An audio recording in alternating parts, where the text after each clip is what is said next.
We are heading into see Ross at PhysioFix for that recovery. And to see Ross at PhysioFix, just a wee bit of maintenance. How's it going, mate? Whatever, man.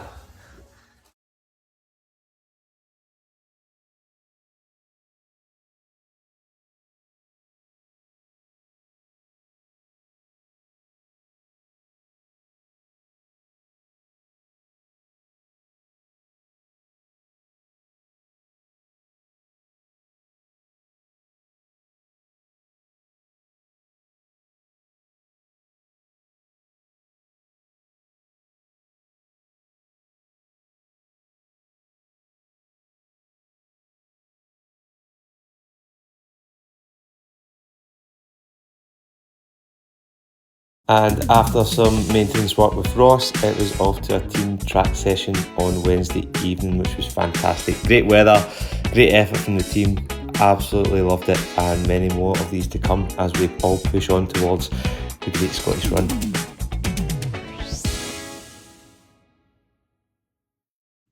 School run complete Friday morning, and I'm now sitting outside Aldi, and I'll go into across this series exactly what I eat and how I approach nutrition and everything like that. And you'll probably be quite shocked in the sense that there's a lot of good, enjoyable food in there. I'm not like over restrictive with my diet. There's a lot of good food, whole unprocessed foods, but overall it's actually a really enjoyable diet. I don't sit and go, oh, I'm struggling here. But yeah, the reason I wanted to talk about this just in outside Aldi is a few tips on food shopping that I would highly recommend. And this sounds a bit mad, like, oh, this surely doesn't make a difference, but it does. Every single Friday morning, 8 or 9 o'clock, or it'll be 9 o'clock now once I've done the school run, it's food shop. That is the time of the week that I know I'm doing the food shop. Always at the same shop. I know exactly where I'm going, what I'm getting. I've pretty much know what we're getting. We get the same things every week, apart from dinners. We'll mix up the dinners. I've got a plan on the wall in the house with what we're having for dinner, what the kids are having for dinner, what we're having for dinner for the next 7 days. And I don't need a list.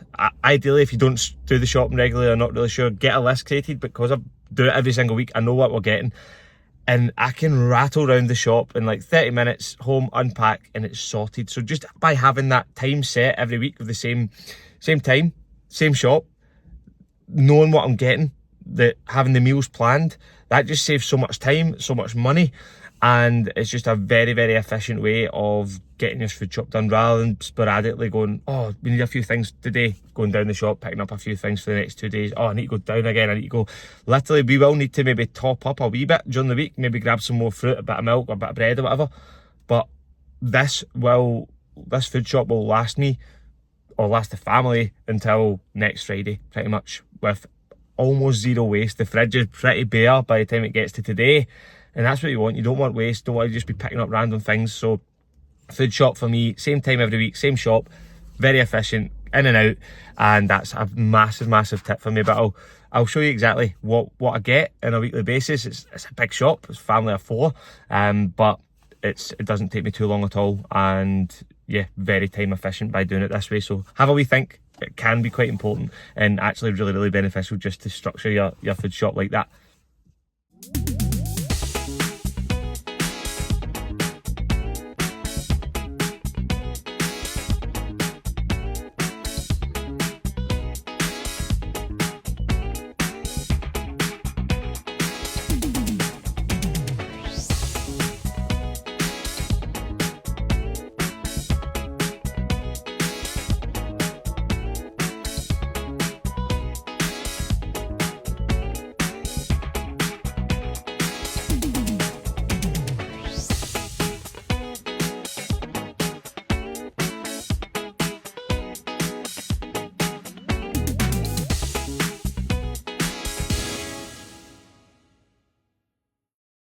So Saturday evening arrived, and the girls were staying at their Gran and Papa's. So myself and Kirsten had a real chilled evening. We went to Soul Suites, which is a sauna and cold water experience for those that don't know, and it was excellent in terms of getting a wee bit of recovery, reducing inflammation, relaxation.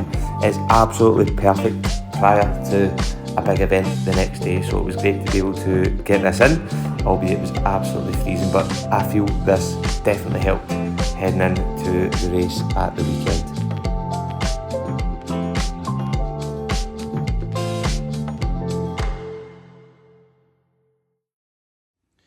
Chicken pesto pizza for the pre-run meal for me, chicken and mushroom for Kirsten. So pizza definitely has been a winner for me in terms of pre-run meals recently, so hopefully does the job again. So kit for the Paisley 10k today. We've got just a t-shirt, shorts, we've got running socks and our new shoes. This will be the first race in these shoes, the Puma Nitro Fast R Elite is what they're called. I'm dropping them everywhere, but I've tried them out on the road once and on the treadmill once, and they feel really good. They're very light and they've got a carbon plate, and they should be good for racing. I probably wouldn't be wearing these in any sort of long steady runs. These are going to be kept for races really. So that's the shoes. With regards to a gel, do I need one for a 10k, which is going to be under 40 minutes? Probably not, but I'm going to have one on me anyway. There's no harm in having it, and if I'm feeling 5k in and it's pretty intense, I might as well just have it. It's not going to do any harm at all.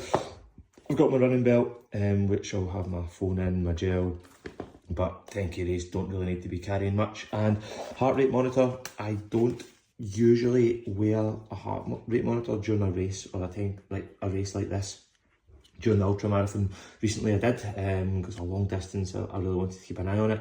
Normally with a 5k or a 10k all out effort, I just tend to just go for it and not even worry about the heart rate. But I'm very keen to kind of know, I won't be looking at it during the race, but I'll be looking at it afterwards just to see my paces, what my heart rate was, and that's going to give me a good indication as to, again, improvements needed and if this sub 35 is going to be possible. Because if I'm hitting maybe a 340 pace, 335, my heart rate is through the roof, then I know that trying to hit a sub 330 pace for the sub 35 is going to be very difficult. So I want to just monitor that with the heart rate. The watch heart rate is not really the best, so I'm going to wear that today and we're good to go. So just getting ready to leave and we'll keep you updated. So we are about 2 hours out from the Paisley 10k starting, and I am just getting the kind of final meal in. We'll need to leave in about 20 minutes or so. So in terms of my pre-run meal, we've got a bowl of oats here with some cherries in it, a small wee bit of salt dark chocolate and some prunes and a good bit of honey on the top with a banana. So carb heavy. I've already had some eggs and sweet potatoes a couple of hours ago.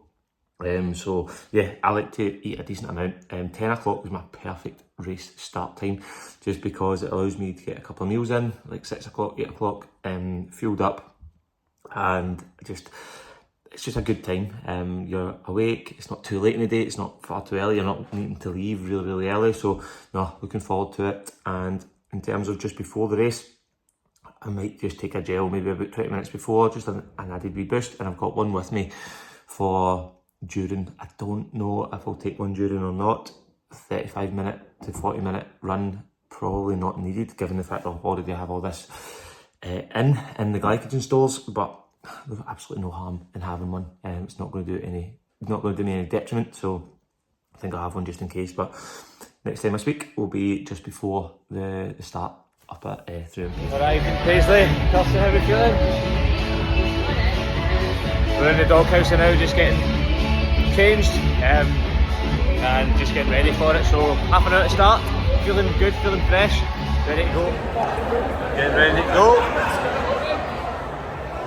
Start line of Paisley 10k, getting ready to go. My man Chris, Daniel, we're going for a PB, man, so see how we get on.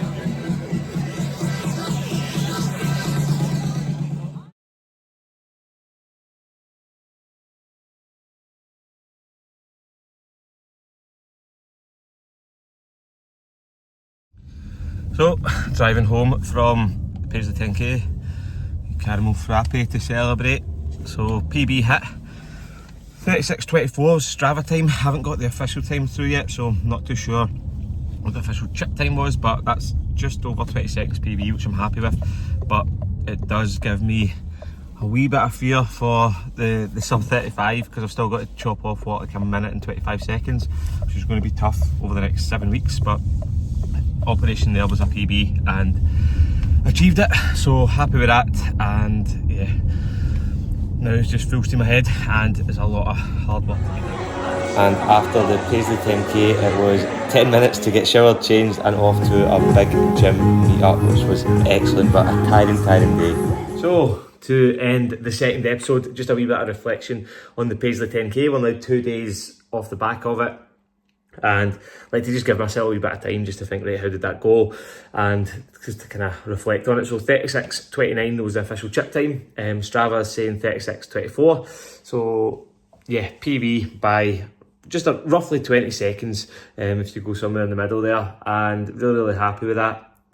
If you asked me before like sort of 4 weeks ago, after I completed the ultra marathon, when I've been doing very little speed work, would I have thought PB would have been achievable yesterday? I would have probably been not convinced, but got the job done and really quite happy with it. But the only bit I kind of doubt in my mind now is how difficult the sub 35 is really going to be. I need to chop off like a minute and 30 seconds in the next 7 weeks, so it's going to be really difficult. It's going to take so much effort over these next 7 weeks in terms of I need to be dialed in on every aspect, and I'll be taking you through everything. The next episode I'm going to be walking you through kind of daily nutrition, supplementation, everything like that. Obviously some training clips. Never managed to get the drone out this episode. The weather has been horrendous, and just timing wise with a crazy weekend just there, never got the chance to kind of play about with it. But hopefully for the next video we'll see some drone footage, but no, looking forward to that. The journey continues. The tester has been done. We've hit a PB. It's given us the confidence that it is still possible, but it's also given us the fear that it's going to be really tough, because that 36:25 or 36:24 there was a real challenge. That was very difficult, and we're feeling good. But 7 weeks, we're going to be documenting it. We're going to be showing everything whilst what we're doing, juggling everything else that life has thrown at us. And we're going to go for it. So stay tuned for the next episode, where, as I said, I'll be diving into nutrition in a lot more detail, and we can catch up on episode 3.